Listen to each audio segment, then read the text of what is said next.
Alô, amigos, bem-vindos ao Gente que Fala. Estamos na TV aberta, canal 9 da NET, canais 8 e 186 da Vivo. E hoje, mais uma edição Gente do MPD que Fala, parceria do Gente que Fala com o movimento do Ministério Público Democrático. E nós temos hoje, participando desta edição, a vereadora Janaína Lima. Prazer tê-la aqui, vereadora. Prazer é todo meu, quero cumprimentar todos os ouvintes do Gente que Fala, é um prazer estar aqui mais uma vez. Também está conosco a doutora Márcia Machado, que é administradora de empresas, advogada, escritora, palestrante. Prazer tê-la aqui, doutora Márcia. Prazer é todo meu, muito obrigada por esse convite e bom dia a todos que estão hoje nos assistindo. Também conosco o advogado Rodrigo Correia da Silva. Prazer tê-lo aqui, doutor Rodrigo. Prazer, boa tarde para quem está aqui na mesa e para quem está acompanhando a gente hoje. Vou fazer uma pergunta, todos os senhores têm um currículo muito consistente, né? Mas o doutor Rodrigo é do Instituto Ética Saúde. O que é o Instituto Ética Saúde? Eu gosto muito de contar o que a gente faz lá. O Instituto ele foi criado como uma iniciativa de autorregulação do setor de produtos médicos e depois se ampliou para hospitais e outras empresas do setor saúde. E o nosso objetivo lá é a ética, né? Então, quem é associado se coloca na posição de estar exposto a um canal de denúncias para a população como um todo, lá no site Instituto Ética Saúde. Essas empresas se comprometem a um código de ética e a uma revisão das suas práticas por um conselho de ética formado por pessoas que não são do setor, inclusive eventualmente sofrer punições se tiverem algum problema. Vou fazer uma pergunta que pode parecer descabida. O senhor disse que tem um canal de comunicação com o público, né? As pessoas se manifestam? Muito. A coisa que a gente toma muito orgulho lá do trabalho no Instituto Ética Saúde, que o canal ele é absolutamente sigiloso, então as pessoas podem fazer denúncias pela internet, pelo telefone, tem uma empresa terceirizada que garante o sigilo, a pessoa ela recebe um código para acompanhar o andamento da sua denúncia. Eventualmente a gente também repassa, quando for uma coisa de uma ilegalidade, um crime, para os órgãos de controle. Então a gente tem lá parceria com o CAD, com o Ministério Público, com a Anvisa, com uma série de órgãos, e a gente tem recebido bastante denúncia. Então, não sei se é um bom ou mau sinal, né? Pode ser um sucesso nosso ou um problema do setor, mas a gente recebe sim. A nossa parceria Gente do MPD que Fala é possível graças à iniciativa, graças ao empenho do promotor de justiça, doutor Roberto Liviano. Prazer tê-lo aqui, doutor Liviano. Prazer, Zancopé. É uma grande alegria estar aqui, que a nossa parceria possa continuar. E também uma alegria estar aqui com a Márcia, com a Janaína, com o Rodrigo, nessa nossa jornada de informação ao cidadão. Um prazer, uma honra estar aqui mais essa quinta-feira. Dr. Liviano é integrante do MPD, Movimento do Ministério Público Democrático, e atualmente é presidente do Instituto Não Aceito Corrupção. Lá no Instituto a gente começou achando que ia ser uma coisa muito óbvia, né? Que em saúde é um dos lugares onde você mais tem que ter ética, porque o paciente está fragilizado e as pessoas confiam no médico, né?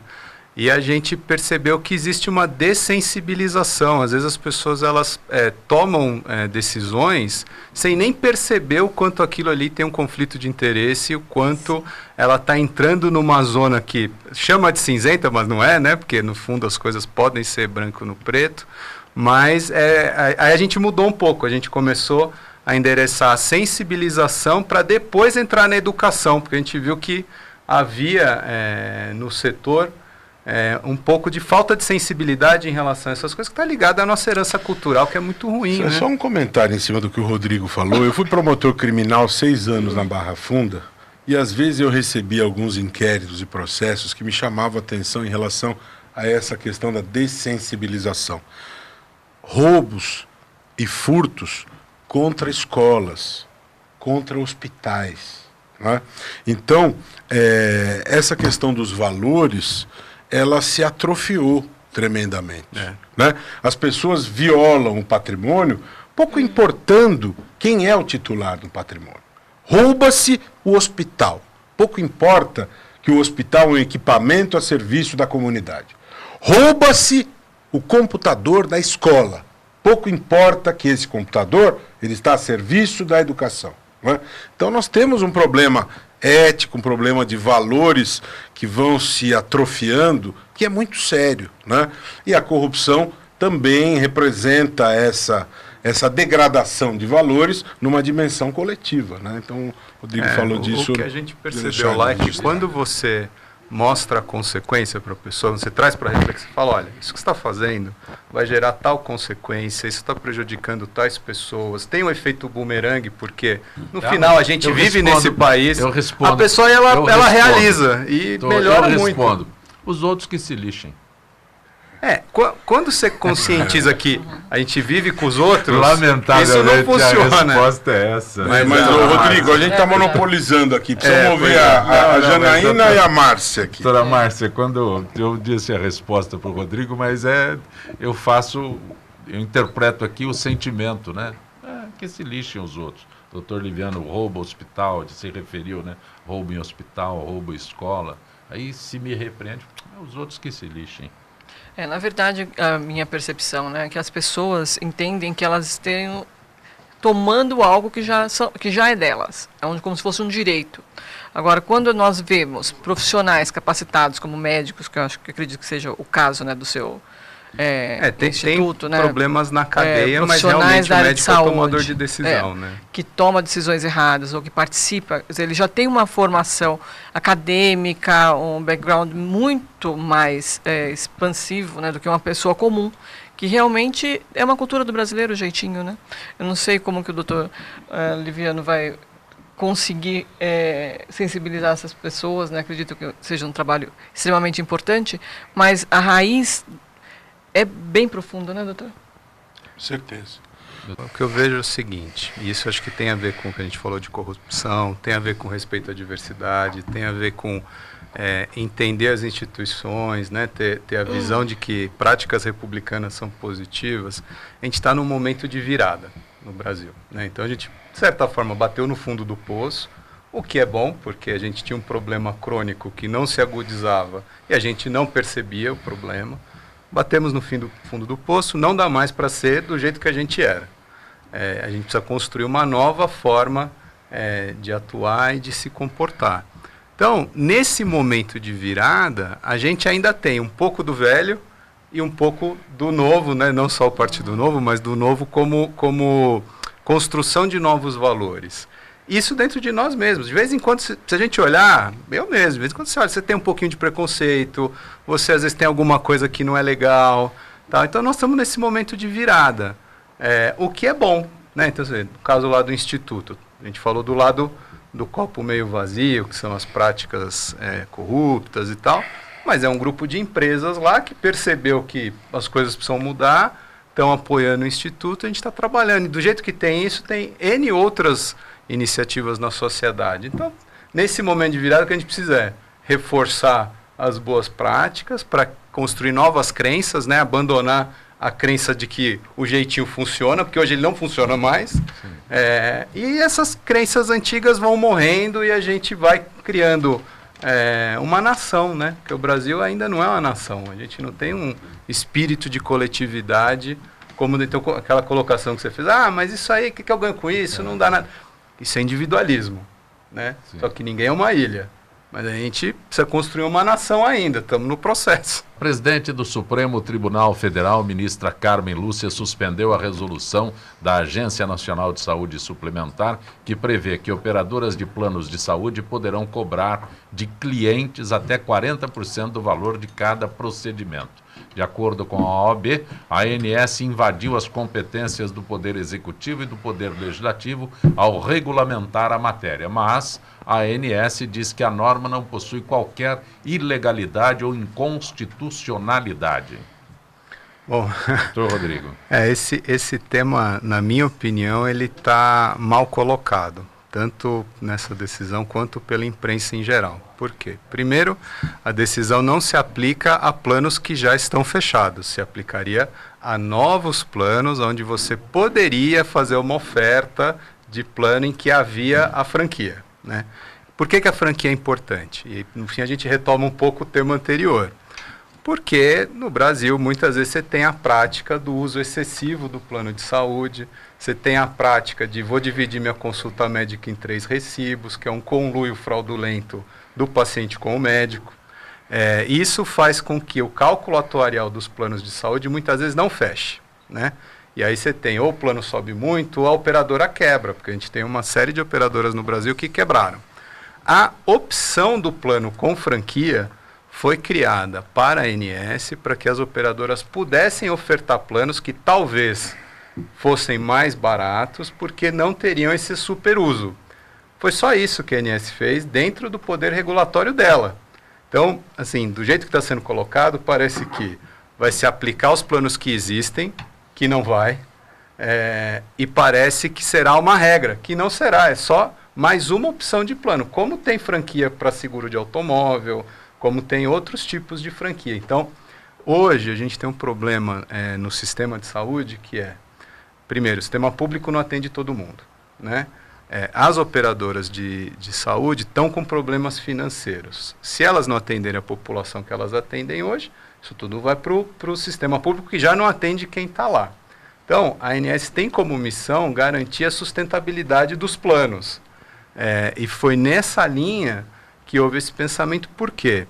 A gente sofre no Brasil um problema em planos de saúde, que é o engessamento pela lei dos planos de saúde, que não te permite calibrar o tipo de oferta que você está fazendo, né? Por isso que hoje a gente não tem planos complementares de saúde como está na Constituição. Não é saúde suplementar, é saúde substitutiva. Porque pela lei que existe, o plano tem que ser integral. Você não poderia fazer planos específicos. A margem de flexibilidade que tem é a franquia. E a ANS propôs essa possibilidade que as pessoas iriam aderir ou não. Então, houve um pouco de histeria por falta de conhecimento nesse assunto, na minha opinião. Doutora Márcia, posso consultar minha advogada? A minha expertise é mais internacional. Sim. Que em outros países pode, nos Estados Unidos você pode desenhar plano com franquia. Obamacare. Na verdade, o que eu vejo nisso tudo, né, é uma falência do sistema público. Se nós somos totalmente reféns hoje de operadoras, né, como você chamou, porque o sistema público não funciona adequadamente. No atendimento nem básico da população, e praticamente nenhum dos níveis. O que eu vejo, né, eu não sou da área política, né, a doutora Janaína até pode esclarecer melhor, são os governadores, os prefeitos falando, anunciando que a situação da saúde nos estados, nas cidades, está ótima, está fantástica. Mostram os atendimentos, os novos equipamentos, e isso que nós vemos nas propagandas da TV, das rádios. Eu, sinceramente, desconheço esse assunto, mas aqui, como eu disse, dou a minha opinião como cidadã. Então, é claro, se existe esse problema hoje com as operadoras de saúde, que sejam planos franqueados ou que sejam, né, das modalidades mensais como integrais, como sempre foi, é porque existe hoje uma falência do sistema de saúde público. O sistema, porque conceitualmente, do jeito que foi desenhado no Brasil, a saúde complementar ou suplementar deveria ser um luxo, né? Então você deveria ter um atendimento, é como transporte público, né? Deveria ter o transporte público básico que atende bem todo mundo. Você quer ter um luxo, você compra um carro, né? A saúde suplementar deveria ser a mesma coisa quando ela foi concebida. O que aconteceu foi isso, o sistema de saúde, ele pública, ele tem um problema de assimetrias muito grande. Então, existem sim ilhas de excelência no sistema público de saúde, mas você tem grandes carências de outro lado, né? Então, do jeito que o sonho do cidadão é comprar um carro, é comprar uma saúde suplementar também para substituir a saúde pública que ele entende que é insuficiente para as necessidades dele. Então, é um desequilíbrio total, porque a estrutura como foi concebida depois foi distorcida inclusive pela legislação e pelos anseios sociais, e foi distorcendo tudo. Então, a saúde hoje realmente precisaria de uma revisão estrutural. Então, qual o papel do Estado, qual que é o papel do município, qual que é o papel da federação, como é que eu financio o sistema público, como é que eu evito fraude, né? Não tem hoje o cartão único de saúde porque você tem um problema de não ter, você não tem gestão no sistema público de saúde. Então, assim, precisa de uma revisão geral, porque vai muito recurso, mas o retorno desse recurso é pequeno. Doutora Márcia, nós tivemos no mundo todo registros de celebração do que seria o 100º aniversário do líder Nelson Mandela, celebrado, e para marcar esse centenário, o órgão de turismo da África do Sul listou 100 passeios pelo país ligados à sua história, com orientações sobre a importância de cada um dos locais ao visitante.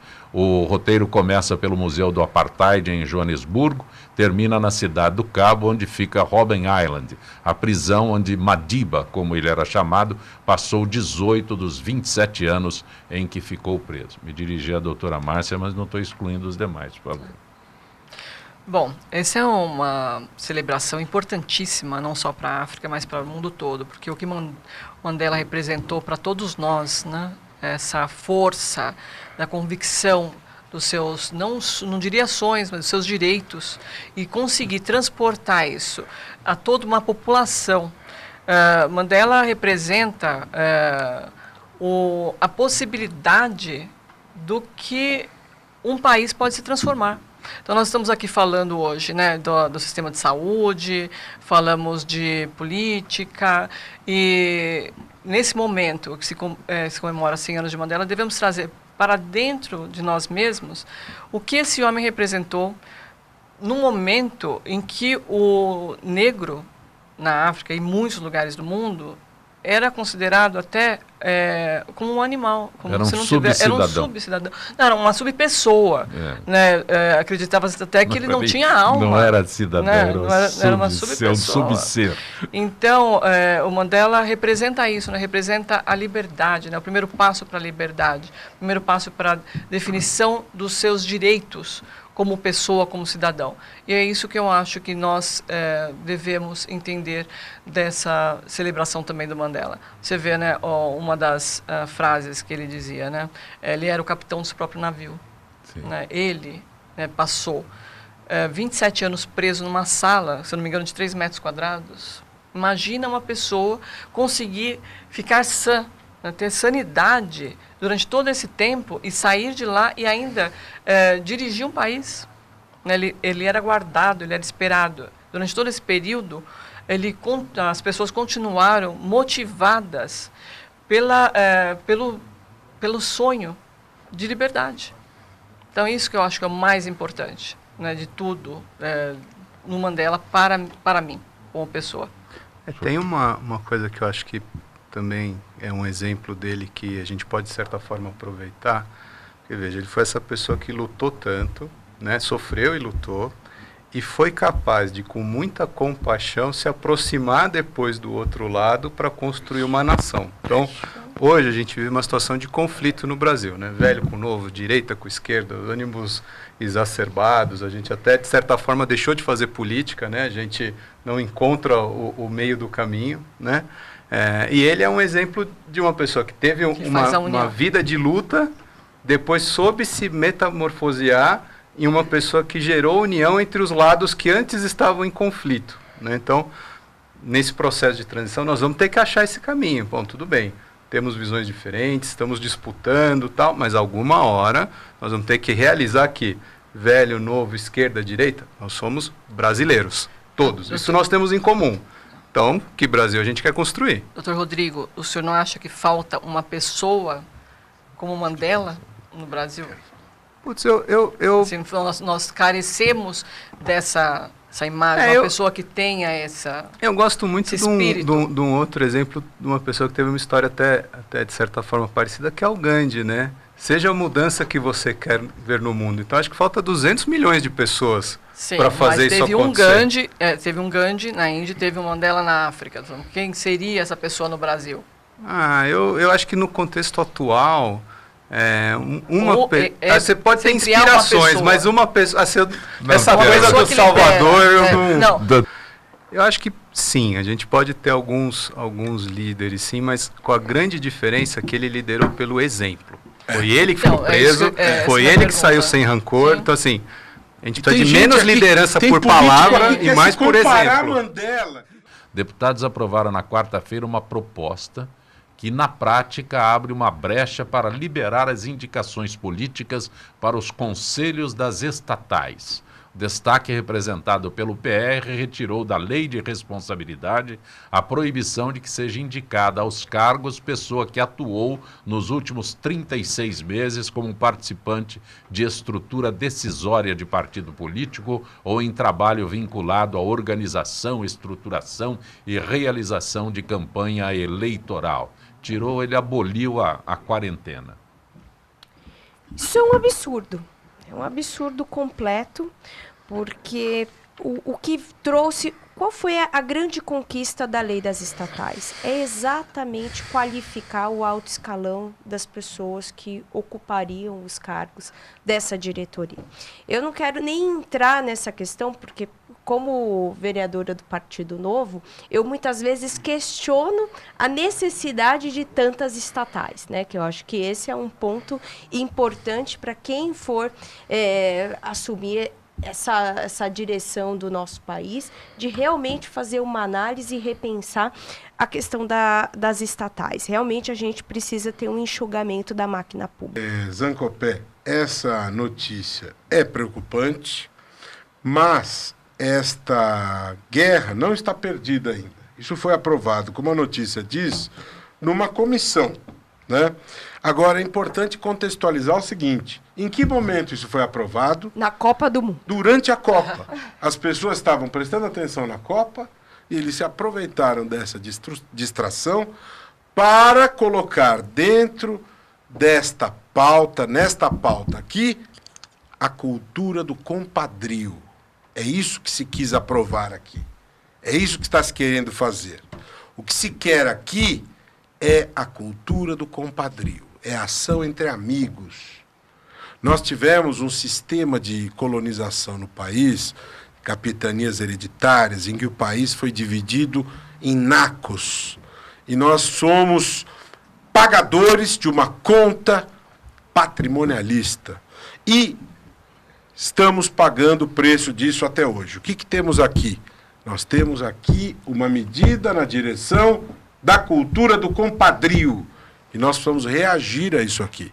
Nós não podemos aceitar. Ontem houve uma reunião em que estiveram presentes várias entidades, além do Instituto, Transparência Internacional, Instituto Etos, IBDE. Nós vamos lutar contra isso aqui.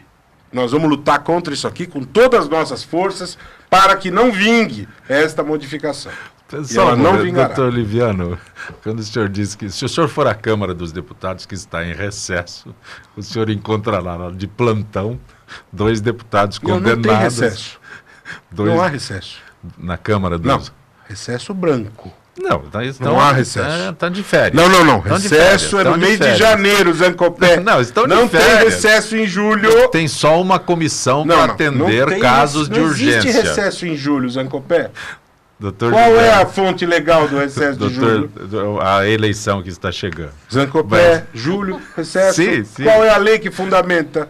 A deles próprios. São eles portaria. Que fazem a lei, doutor Liviano. Não tem lei, não tem recesso em julho. O senhor é operador do direito, então o senhor lê a Constituição e vê o que está ali, não interpreta a Constituição. Nenhum lugar tem recesso em julho, Perfeito, mas o senhor não sabe quem faz as leis. Não, mas não foi feita essa lei do recesso em julho. Mas é praticada, é uma prática. O que não estão tendo são sessões nas comissões e sessões de plenário. Mas, doutor Liviano, uma lei do mercado negro. Se o senhor for lá, o senhor será recebido por 2 deputados que estão cumprindo pena, e um deles deu entrevista dizendo que o Ministério Público, a Justiça, o impede de sair de Brasília. Então, já que ele não pode sair, ele sai da cadeia e vai trabalhar. Você queria eu queria, na verdade... doutor propor uma reflexão sobre esse assunto. Sim, primeira coisa, concordo 1000% com a Janaína em relação ao excesso de estatais que a gente tem, tanto do ponto de vista institucional, porque a Constituição fala que estatal é só em casos excepcionais. E aqui a gente tem um monte de estatal atuando onde a iniciativa privada Estamos pode. em excepcionalidade desde as capitanias. Exato. Agora, do ponto de vista dessa regra especificamente, eu vejo uma certa contradição em a gente dizer que a gente quer a participação da sociedade no processo político, inclusive a proposição do novo é trazer empresários, executivos, cabeças pensantes em gestão para participarem, ainda que provisoriamente, do governo, né, para darem a sua contribuição, e ao mesmo tempo a gente defender essa proibição. Por quê?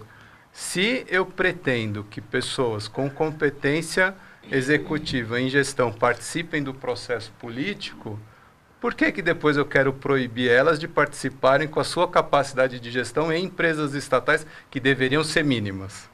Então, eu acho assim, a gente está talvez pegando o problema da corrupção ou do conflito de interesse, que deveria ser perseguido per si, e defendendo uma regra que também tem os seus, vamos dizer, efeitos colaterais e que talvez não esteja batendo. Assim, acho que não tem que ter gente incompetente em estatal nenhuma, né? Como não tem que ter empresa nenhuma.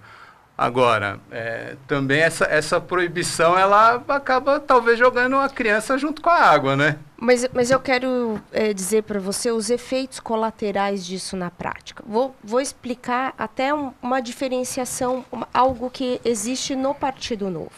Por exemplo, um mandatário não pode fazer parte da gestão do partido. Exatamente porque a gestão do partido tem o papel de fiscalizar os mandatários. E quando o mandatário assume esse papel, a gente vê o que a gente assiste na grande maioria dos partidos, que é cartórios. São cartórios utilizados para beneficiar meia dúzia de pessoas que estão no poder, em detrimento do sacrifício de milhões de brasileiros que pagam, financiam esses partidos. Então, esse representante que assume a direção partidária, que inclusive assina e responde pela parcela que ele administra dos recursos do fundão eleitoral, do fundão imoral, né? Que embora seja legal, ele é imoral, do fundo eleitoral e tantos outros recursos milionários que essas pessoas assumem, como se isso já não bastasse por si só, também quer abocanhar o recurso da estatal. Isso é uma falta de vergonha na cara completa.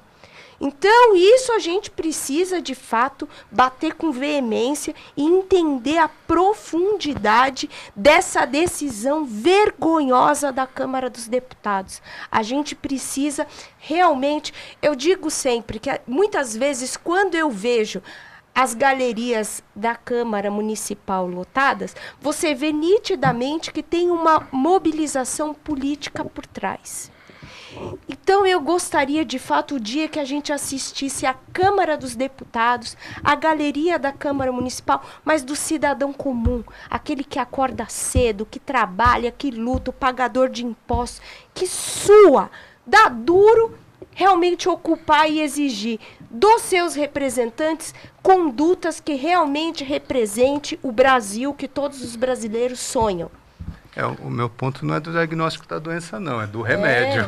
Pois não, que a doença é essa, concordo 1000% contigo. Nós vemos uma prática nos Estados Unidos onde o eleitor, se ele não está satisfeito com, né, o congressista, né, que ele elegeu, ele se dirige diretamente ao congressista, ele pede a solução daquela situação. Uma coisa que nós não temos aqui no Brasil, é né? a revisão Na verdade, de mandato, sim, né? porque esse é o se ele voto tem distrital, um plano, né? e ele coloca, né, as promessas, né, de campanha, ele é eleito por aquela situação, por aquelas promessas que ele fez. O eleitor dele se tem o direito e usa esse direito de contestar, de chamar, né, o congressista a responsabilidade, escreve e promove e vai, muitas vezes, né, as mídias, né, falar sobre esse assunto. Nós não temos essa prática no Brasil. Na verdade, nós nem lembramos quem foi o vereador que nós votamos, muitas vezes, né?